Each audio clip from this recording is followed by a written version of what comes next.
आय नमः। ओम ऐं ह्रीं क्लीं चामुंडायै विच्चे। श्री दुर्गा सप्तशती अष्टमो अध्याय। मैं अणिमा आदि सिद्धि की किरणों से आवृत भवानी का ध्यान करता हूँ। उनके शरीर का रंग लाल है, नेत्रों में करुणा लहरा रही है तथा हाथों में पास, अंकुश, बाण और धनुष शोभा पाते हैं। ऋषि बोले, चंड और मुंड नामक दैत्यों के मारे जाने तथा बहुत सी सेना का संहार हो जाने पर दैत्यों के राजा प्रतापी शुंभ के मन में बड़ा क्रोध हुआ और उसने दैत्यों की संपूर्ण सेना को युद्ध के लिए प्रस्थान करने की आज्ञा दी। वह बोला, आज उदायुध नाम से के 86 दैत्य सेनापति अपनी सेनाओं के साथ युद्ध के लिए कूच करें। कंबू नाम वाले दैत्यों के 84 सेना नायक अपने बलाबल के साथ यात्रा करें।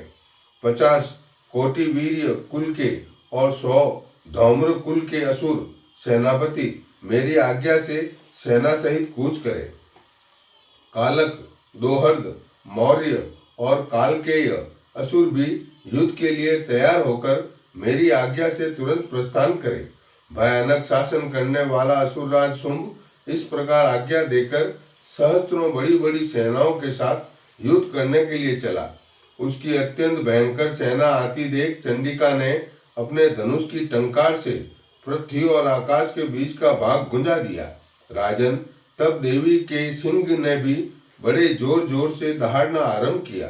फिर अंबिका ने अपने घंटे के शब्द से उस ध्वनि को और भी बढ़ा दिया।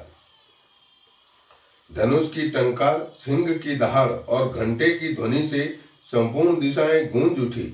उस भयंकर शब्द से काली ने अपने विकराल मुख को और भी बढ़ा लिया तथा इस प्रकार से विजयिनी हुई। उस तुमुल नाद को सुनकर दैत्यों की सेनाओं ने चारों ओर से आकर चंडिका देवी, सिंह तथा काली देवी को क्रोध पूर्वक घेर लिया। राजन, इसी बीच में असुरों के विनाश तथा देवताओं के अभ्युदय के लिए ब्रह्मा, शिव, कार्तिकेय, विष्णु तथा इंद्र आदि देवों की शक्तियां जो अत्यंत पराक्रम और बल से संपन्न थी, उनके शरीरों से निकलकर उन्हीं के रूप में चंडिका देवी के पास आई। जिस देवता का जैसा रूप, जैसी वेशभूषा और जैसा वाहन है, ठीक वैसे ही साधनों से संपन्न हो उसकी शक्ति असुरों से युद्ध करने के लिए आई। सबसे पहले हंस युक्त विमान पर बैठी हुई अक्षसूत्र और कमंडलू से सुशोभित ब्रह्मा जी की शक्ति उपस्थित हुई, जिसे ब्रह्माणी कहते हैं। महादेव जी की शक्ति वृषभ पर आरूढ़ हो, हाथों में श्रेष्ठ त्रिशूल धारण किए, महानाग का कंकड़ पहने, मस्तक में चंद्र रेखा से विभूषित होकर वहां आ पहुंची। कार्तिकेय जी की शक्ति रूपा जगदम्बिका उन्हीं का रूप धारण किए श्रेष्ठ मयूर पर आरूढ़ होकर हाथ में शक्ति लिए दैत्यों से युद्ध करने के लिए आई। इस प्रकार भगवान विष्णु की शक्ति गरुड़ पर विराजमान हो शंख, चक्र, गदा, सारंग तथा खड्ग हाथ में लिए वहां आई।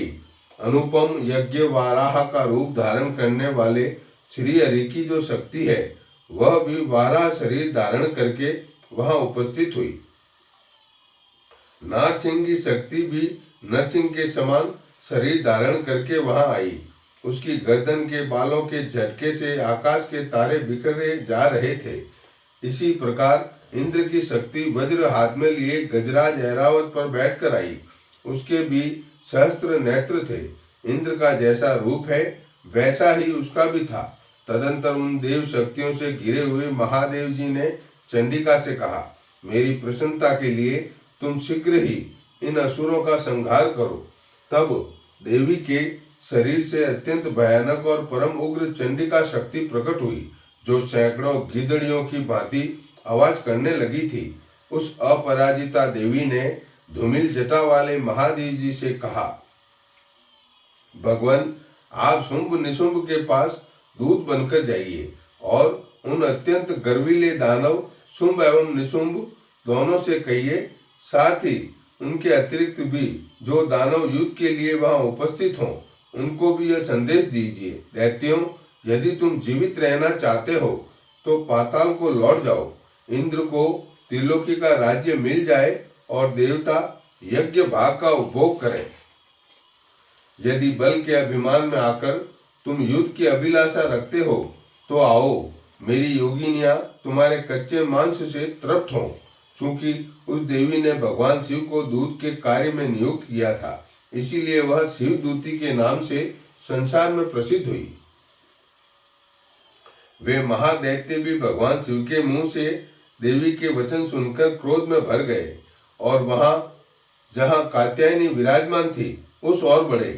तदंतर वे दैत्य अमरस में भरकर पहले ही देवी के ऊपर बाण, शक्ति और रिष्टि आदि अस्त्रों की वर्षा करने लगे। तब देवी ने भी खेल खेल में ही धनुष की टंकार की और उससे छोड़े हुए बड़े बड़े बाणों द्वारा दैत्यों के चलाए हुए बाण, शूल, शक्ति और फरसों को काट डाला। फिर काली उनके आगे होकर शत्रुओं को शूल के प्रहार से विदीर्ण करने लगी और खटवांग से उनका कचुमर निकालती हुई रणभूमि में विचरने लगी। ब्राह्मणी भी जिस जिस ओर दौड़ती उसी ओर अपने कमंडलों का जल छिड़क कर शत्रुओं के ओज और पराक्रम को नष्ट कर देती थी। माहेश्वरी ने त्रिशूल से तथा वैष्णवी ने चक्र से और अत्यंत क्रोध से भरी हुई कुमार कार्तिकेय की शक्ति से दैत्यों का संहार आरंभ किया। इंद्र शक्ति के वज्र प्रहार से विदीर्ण हो सैकड़ों दैत्य दानव रक्त की धारा बहाते हुए पृथ्वी पर सो गए। वाराही शक्ति ने कितनों को अपने थुथुन की मार से नष्ट किया। दाढ़ों के अग्र भाग से कितनों की छाती भेद डाली तथा कितने ही दैत्य उसके चक्र की चोट से विदीर्ण होकर गिर पड़े। नारसिंगी भी दूसरे महादैत्यों को अपने नखों से विदीर्ण करके खाती और सिंहनाद से दिशाओं पर आकाश को गुंजाती हुई युद्ध क्षेत्र में विचरने लगी। कितने ही असुर शिवदूती के प्रचंड अट्ठास से अत्यंत भयभीत हो पृथ्वी पर गिर पड़े और गिरने पर उन्हें शिवदूती ने उस समय अपना ग्रास बना लिया। इस प्रकार क्रोध में भरे हुए मात्र गणों को नाना प्रकार के उपायों से बड़े बड़े असुरों का मर्दन करते देख दैत्य सैनिक भाग खड़े हुए।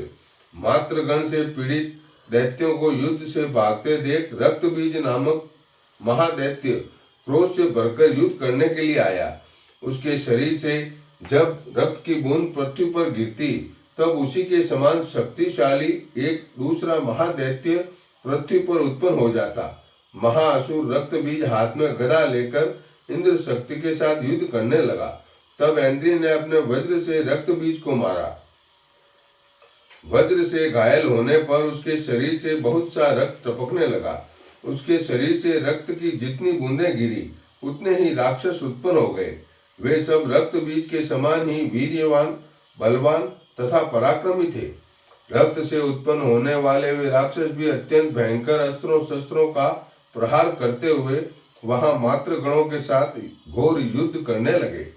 पुनः वज्र के प्रवाह से जब रक्त बीज का मस्तक घायल हुआ तब रक्त बहने लगा और उससे हजारों राक्षस उत्पन्न हो गए।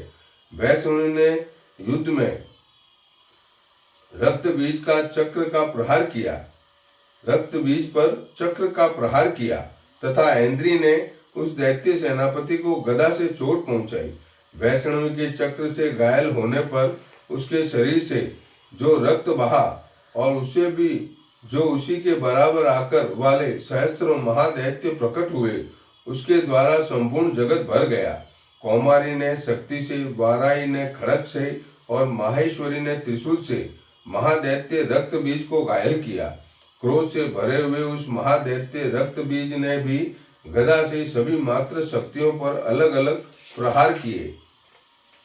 शक्ति और शूल आदि से अनेक बार घायल होने पर जो उसके शरीर से रक्त की धारा पृथ्वी पर गिरी, उससे भी निश्चय ही सैकड़ों असुर उत्पन्न हुए। इस प्रकार उस महादैत्य के रक्त से प्रकट हुए असुरों द्वारा सारा संसार व्याप्त हो गया। इससे उन देवताओं को बड़ा भय हुआ। देवताओं को खिन्न देख चंडिका ने काली से शीघ्रता पूर्वक कहा, चामुंडे, तुम अपना मुंह और भी अधिक फैलाओ तथा मेरे शस्त्र घात से गिरने वाले रक्त बिंदुओं और उनसे उत्पन्न होने वाले महादैत्यों को तुम अपने इस उतावले मुख से खा जाओ। इस प्रकार रक्त से उत्पन्न होने वाले महादैत्यों का भक्षण करती हुई तुम रण में विचरती रहो। ऐसा करने से उस दैत्य का सारा रक्त क्षीण हो जाने पर वह स्वयं ही नष्ट हो जाएगा। उन भयंकर दैत्यों को जब तुम खा जाओगे तब दूसरे नए दैत्य उत्पन्न नहीं हो सकेंगे। काली से यह कहकर चंडिका ने शूल से रक्त बीज को मारा। तब काली ने अपने मुख में उसका रक्त ले लिया।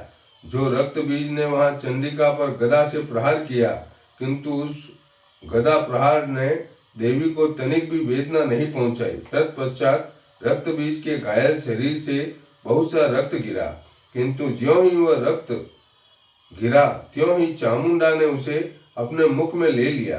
रक्त गिरने से काली के मुख में जो महादैत्य उत्पन्न हुए उन्हें भी वह चट कर गई और उसने रक्त बीज का रक्त भी पी लिया। तत्पश्चात देवी ने रक्त बीज को, जिसका रक्त चामुंडा ने पी लिया था, वज्र बाण खड़ग आदि से मार डाला। राजन, इस प्रकार शस्त्रों के समुदाय से आहत एवं रक्तहीन हुआ महादैत्य रक्त बीज पृथ्वी पर गिर पड़ा। इससे देवताओं को अनुपम हर्ष की प्राप्ति हुई और मातृगण उन असुरों के रक्तपान से मद होकर नृत्य करने लगी। श्री मार्कंडेय पुराण में सर्वाणिक मनवंतर की कथा के अंतर्गत देवी महात्म्य में रक्त बीज वध नामक 8वां अध्याय पूरा हुआ। ओम ऐं ह्रीं क्लीं चामुंडायै विच्चे।